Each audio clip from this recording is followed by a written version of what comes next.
അച്ഛാ, നമ്മള് മാമോദീസ സ്വീകരിക്കുമ്പോ നമുക്ക് എന്തിനാ മാമോദീസ പേര് കിട്ടണേ? ഒരു വ്യക്തിയെ മറ്റു വ്യക്തികളിൽ നിന്ന് വ്യത്യാസപ്പെടുത്തുന്ന പ്രധാന ഘടകങ്ങളാണ് അയാളുടെ മുഖവും പേരും. ആദിമ കാലഘട്ടം മുതലേ കുട്ടികൾക്ക് വിശുദ്ധരുടെ പേരുകൾ നൽകുന്ന പാരമ്പര്യം നമ്മുടെ ഇടയിലുണ്ടായിരുന്നു. അവരുടെ പേരിന് കാരണഭൂതനായ വിശുദ്ധനോ വിശുദ്ധയോ അവർക്ക് മാതൃകയും മാധ്യസ്ഥവുമാകട്ടെ എന്നതാണ് ഇതിന്റെ പിന്നിലെ രഹസ്യം. എന്നാൽ ഇത് പിന്നെ ആരും ഓർക്കാറില്ല എന്നതാണ് സത്യം. നിന്റെ മാമോദിസ പേരെന്താ, ഓർമ്മയില്ല? ഇന്ന് തന്നെ പോയി അമ്മയോട് ചോദിച്ച് മാമോദിസ പേരും ആ വിശുദ്ധയുടെ തിരുനാൾ ദിവസവും കണ്ടെത്തി നാളെ പറഞ്ഞു തന്നോട്ടാ.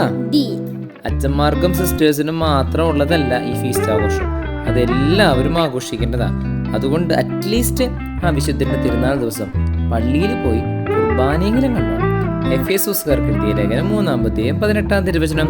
എല്ലാ വിശുദ്ധരോടുമൊപ്പം ക്രിസ്തുവിന്റെ സ്നേഹത്തിന്റെ നീളവും വീതിയും ഉയരവും ആഴവും ഗ്രഹിക്കാൻ നിങ്ങൾക്ക് ശക്തി ലഭിക്കട്ടെ.